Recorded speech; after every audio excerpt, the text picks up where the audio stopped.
لک الحمد یا اللہ الصلاۃ والسلام علیک یا رسول اللہ اما بعد۔ سلسلہ ہے تذکرہ اسلاف کا۔ اس مبارک بابرکت سلسلے میں ہم اپنے اسلاف کا، اپنے بزرگوں کا ذکر خیر، ان کے یوم ولادت اور عرس کی تاریخوں پر کرنے کی سعادتیں حاصل کرتے ہیں۔ آج جس عظیم الشان شخصیت کا ہم ذکر خیر کرنے جا رہے ہیں وہ ہے نائب مفتی اعظم ہند شارع بخاری، مفتی اعظم ہند کے ایک عظیم الشان شاگرد، مفتی اعظم ہند کا عظیم تربیت یافتہ شخصیت، ہماری مراد شارع بخاری حضرت علامہ مولانا مفتی شریف الحق امجدی رحمۃ اللہ تعالیٰ علیہ ہیں۔ آج آپ کا ذکر خیر ہم اس مناسبت سے کرنے جا رہے ہیں کہ 6 صفر المظفر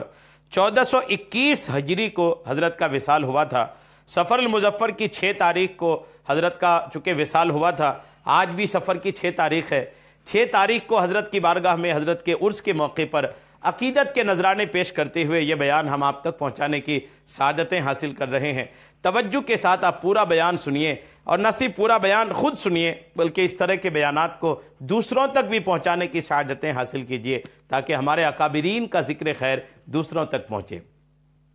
آج جو آپ کا ذکر خیر ہم کر رہے ہیں یہ ماہنامہ کنز الایمان جو دہلی سے شائع ہوتا ہے، انہوں نے بارگاہ شارع بخاری میں عقیدت کے نذرانے پیش کرتے ہوئے شارع بخاری نمبر شائع کیا تھا۔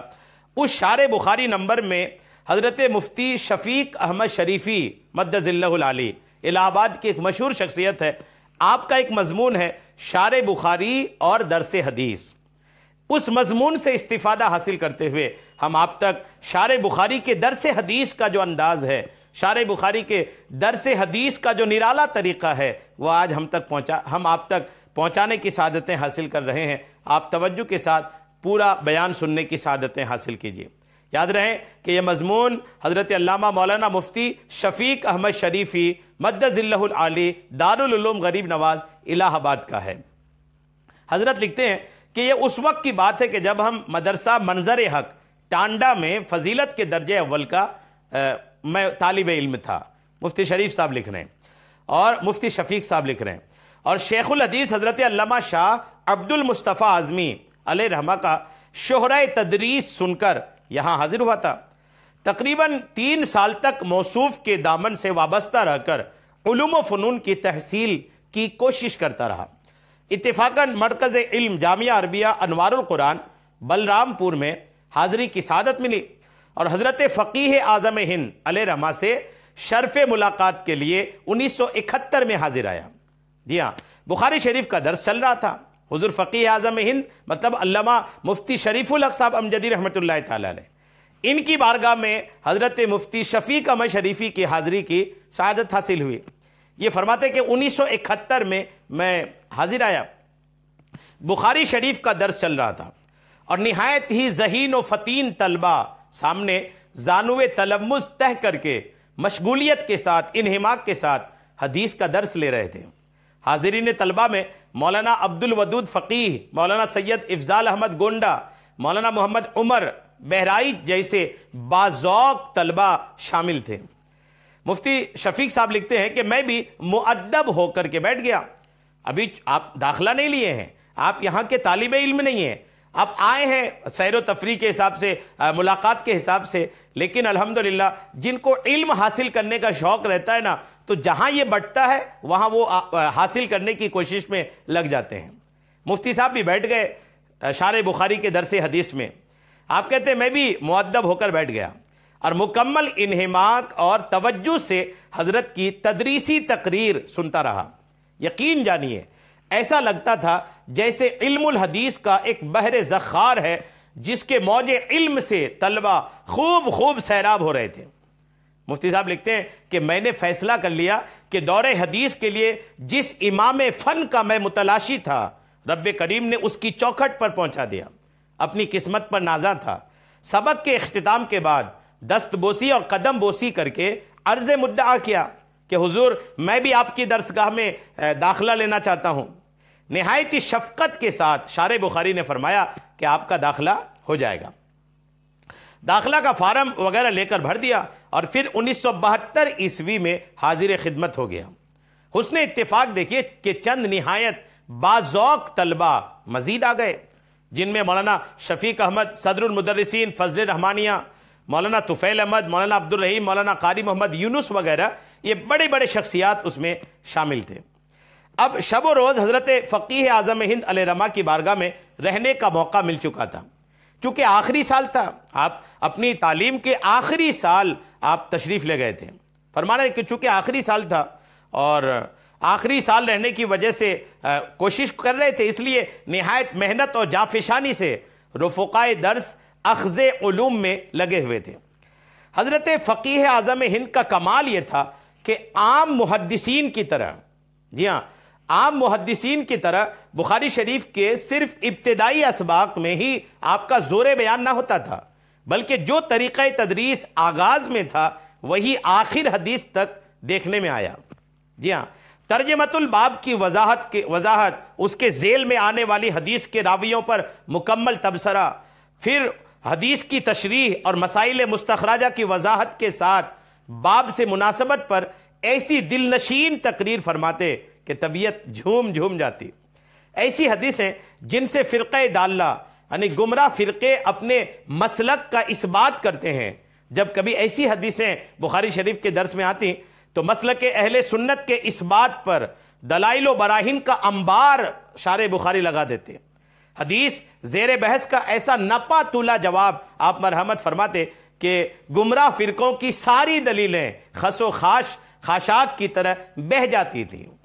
مفتی صاحب لکھتے ہیں کہ میری عادت تھی کہ اس طرح کی تقریریں میں کاپی میں قلم بند کر لیتا تاکہ علمی ذوق کو استحکام حاصل ہو اور نسیان سے یعنی بھولنے سے بھی محفوظ رہے۔ آپ فرماتے کہ مجھے اچھی طرح یاد ہے کہ بخاری شریف کی مشہور حدیث کہ جب سیدہ فاطمۃ الزہرا رضی اللہ تعالیٰ عنہ وصال سید القونین کے بعد اپنا حق کے میراث لینے کے لیے خلیفہ رسول صلی اللہ تعالیٰ علیہ وسلم حضرت سیدنا ابوبکر صدیق کے پاس تشریف لائیں اور آپ نے رحمت عالم صلی اللہ تعالیٰ علیہ وسلم کا ارشاد گرامی پڑھا، یعنی آقا کے وصال کے بعد سیدہ فاطمہ حضور کی میراث کے لیے حضرت صدیق اکبر کے پاس آئے تھے۔ جب وہ صدیق اکبر کے پاس آئے تو صدیق اکبر نے ایک حدیث پاک سیدہ فاطمہ کو پڑھ کر سنایا تھا۔ حدیث پاک یہ تھی کہ آقا کا فرمان ہے کہ ہمارے مرنے کے بعد ہمارے ورثہ میں جو ہے وہ کوئی ترکہ نہیں ہے، وہ سارا کچھ صدقہ ہے، یعنی نبیوں کی میراث میں کوئی مال ان کی خاندان میں تقسیم نہیں ہوگا۔ خلاصہ یہ ہے، جب یہ حدیث حضرت سیدہ فاطمہ نے سنی تو آپ بالکل بنا کسی ناراضگی کے مسکراتے ہوئے تشریف لے گئی۔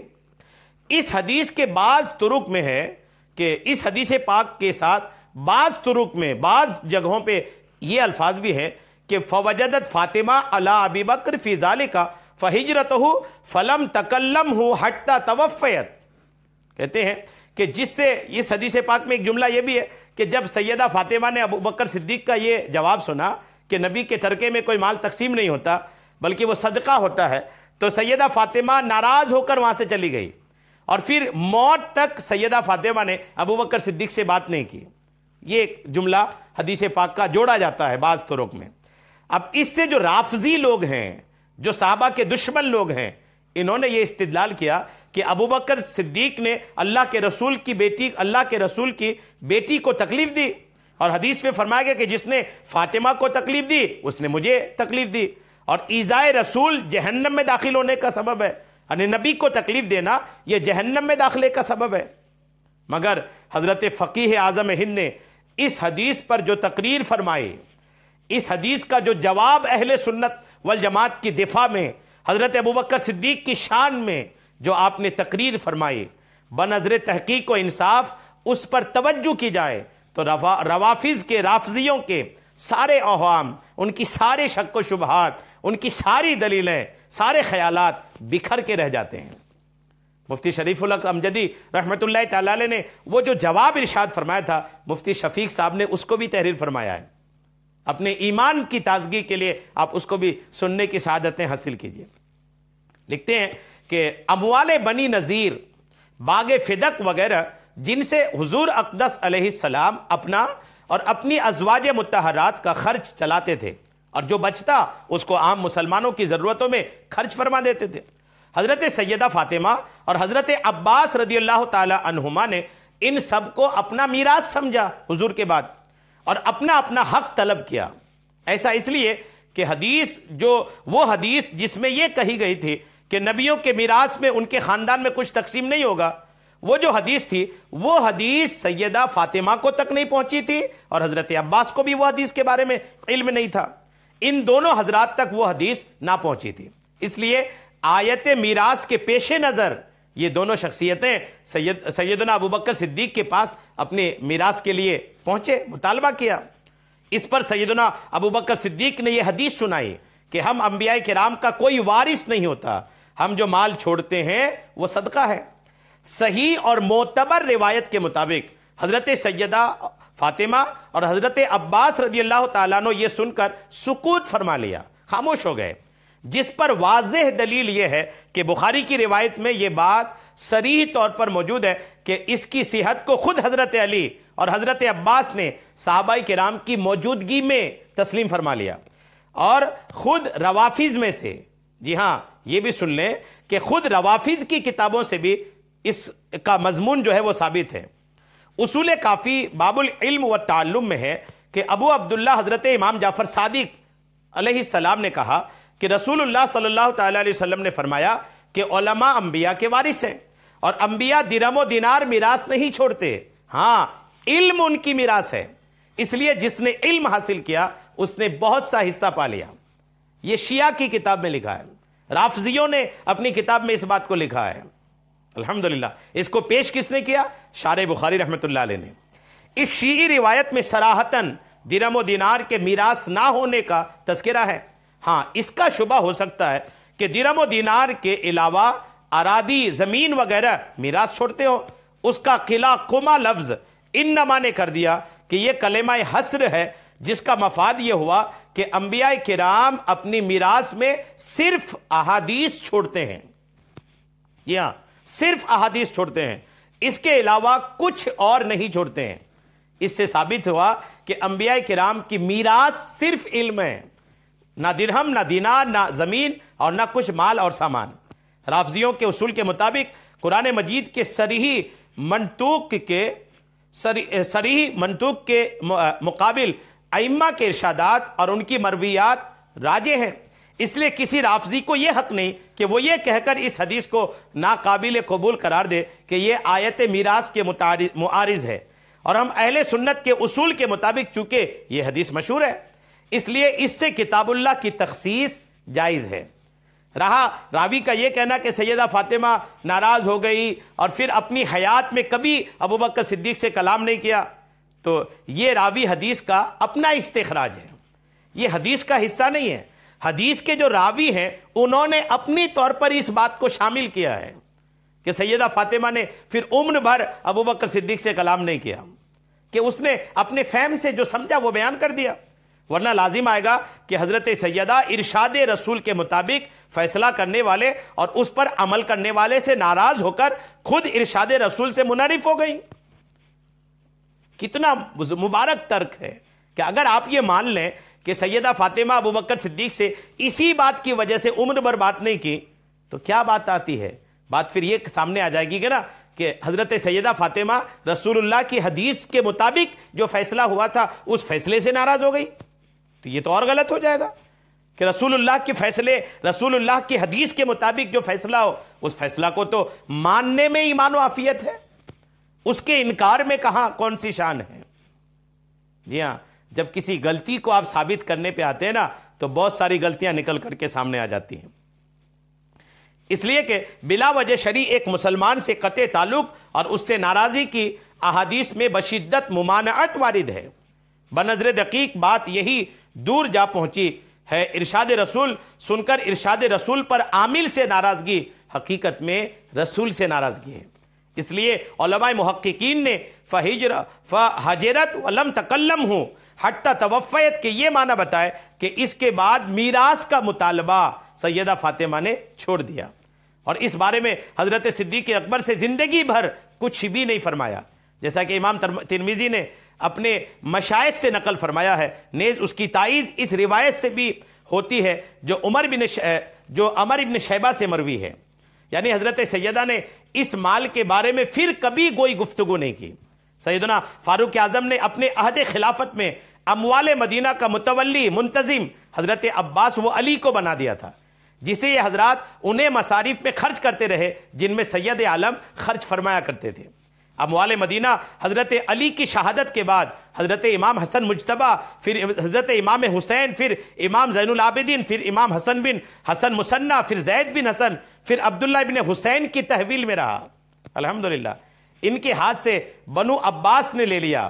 یہاں یہ بات قابل توجہ ہے کہ اگر رافضیوں کے دعوے کے مطابق یہ حدیث کہ ما ترکنا صدقۃ صحیح نہیں ہے، تو حضرت علی کا دور خلافت جب آیا تو انہوں نے خیبر و فدق پر قبضہ کر کے اسے رسول اللہ کے وارثین پر تقسیم کیوں نہ فرما دیا؟ نیز یہ کہ مدینہ پاک، جی ہاں یہ بات بھی آپ توجہ سے سنیں، نیز یہ کہ مدینہ طیبہ کی اراضی صرف انہی کے قبضے میں کیوں نہیں اور ان کے بعد صرف ایک فرد کی تحویل میں کیوں رہی؟ رافضیوں کے مزعوم کے مطابق حضرت علی پر فرض تھا کہ اسے بھی حساب کے مطابق حصے تقسیم فرما دیتے، ازواج مطہرات کے حصے انہیں دے دیتے، لیکن حضرت علی نے ایسا نہیں کیا۔ حضرت علی بھی سمجھتے تھے، جانتے تھے اس بات کو کہ نبی کے میراث تقسیم نہیں ہوتی۔ الحمدللہ تو یہ سارا جو جواب اور سارے جو معاملات، یہ ساری باتیں جو میں نے آپ کو پیش کیا نا، یہ شارح بخاری حضرت علامہ مفتی شریف الحق امجدی صاحب اپنے درس میں بیان فرماتے تھے۔ غور کیجئے کتنی بڑی علمی شخصیت تھی۔ سفر المظفر کی 6 تاریخ حضرت کے عرس کی تاریخ ہے۔ اللہ کریم کی بارگاہ میں دعا ہے مولا اپنے اس محبوب بندے کی بارگاہ پر خوب رحمت نازل فرما اور اس سے ہم سب کو بھی حصہ عطا فرما، آمین، بجاہ النبی الامین صلی اللہ تعالی علیہ وسلم۔